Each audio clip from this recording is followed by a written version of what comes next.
मैं जानता हूं ये काम कठिन है। मैं ये भी जानता हूं ये काम बहुत लंबे समय का है।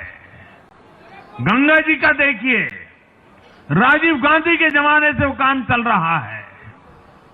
समय कितना ही क्यों न जाए, शक्ति कितनी ही क्यों न लगे, लेकिन अगर संकल्प मजबूत है तो यमुना जी के आशीर्वाद रहने वाले हैं। हम मां यमुना जी की सेवा के लिए हर प्रयास करेंगे, पूरे सेवा भाव से काम करेंगे। साथियों, ये आपदा वाले ये कहकर राजनीति में आए थे कि हम राजनीति बदल डालेंगे, लेकिन ये कट्टर बेईमान निकले। मैं आज वरिष्ठ महानुभाव श्रीमान अन्ना हजारे जी का बयान सुन रहा था।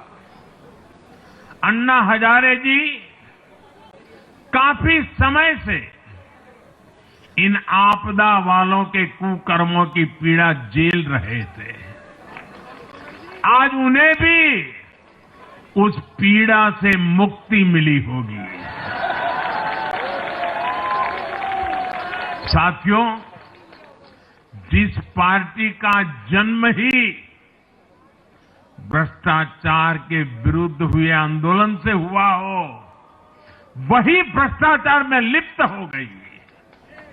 ये देश की ऐसी पार्टी बनी जिसके मुख्यमंत्री, मंत्री भ्रष्टाचार के आरोप में जेल गए, जो खुद को ईमानदारी का सर्टिफिकेट देते थे और दूसरों को बेईमानी का मेडल देते घूमते फिरते थे, वो खुद भ्रष्टाचारी निकले।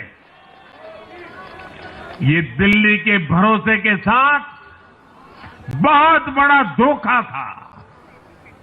शराब घोटाले ने दिल्ली को बदनाम किया। स्कूल और अस्पताल में हुए घोटालों ने गरीब से गरीब को परेशान किया।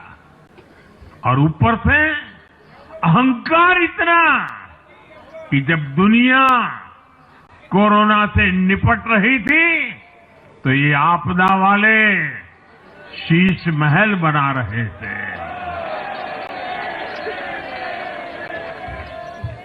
इन आपदा वालों ने अपने हर घोटाले को छिपाने के लिए रोज नई नई साजिशें रची।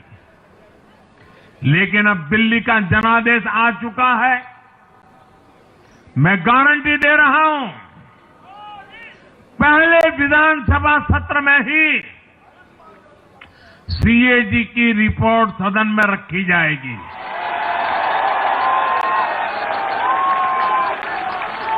भ्रष्टाचार के हर तार की जांच होगी और जिसने भी लूटा है उसको लौटाना पड़ेगा।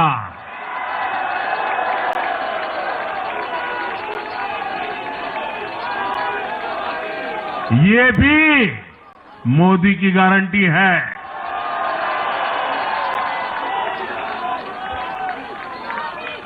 साथियों, आज जनता ने फिर एक बार कांग्रेस को कड़ा संदेश दिया है।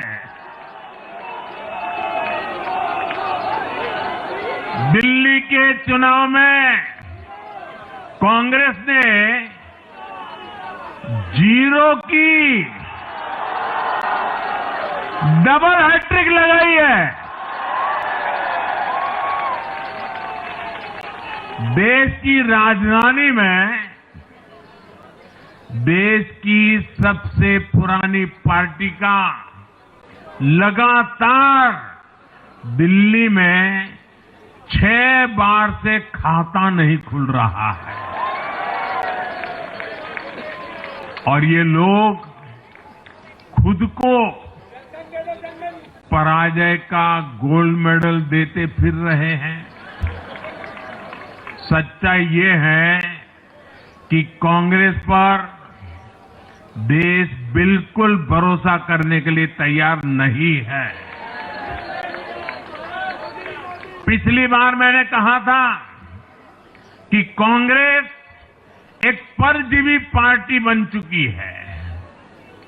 ये खुद तो डूबती है, अपने साथियों को भी डुबोती है। साथियों, कांग्रेस एक के बाद एक अपने सहयोगियों को खत्म कर रही है और इनका तरीका भी बड़ा मजेदार है। आज की कांग्रेस अपने सहयोगियों की जो भाषा है, जो उनके एजेंडा है, उसी को चुराने में लगी हुई है। उनके मुद्दे चुराती है, फिर उनके वोट बैंक में सेंध मारती है। यूपी में कांग्रेस उस वोट बैंक को छीनने की कोशिश कर रही है जिस पर समाजवादी पार्टी और बीएसपी अपना हक मानती थी। मुलायम सिंह जी इसको बराबर समझ गए थे। इसी तरह तमिलनाडु में कांग्रेस आज डीएमके की भाषा डबल जोर से बोलती है। उनको डीएमके के वोटर को लुभाना करके खुद की हैसियत बनानी है।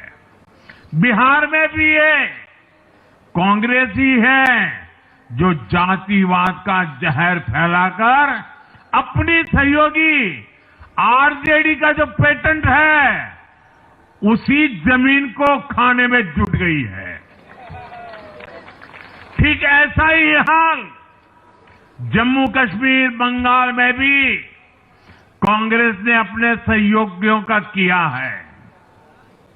अब आज दिल्ली में भी साफ हो गया कि जो भी कांग्रेस का हाथ एक बार थामता है, उसका बंटाधार होना तय हो जाता है।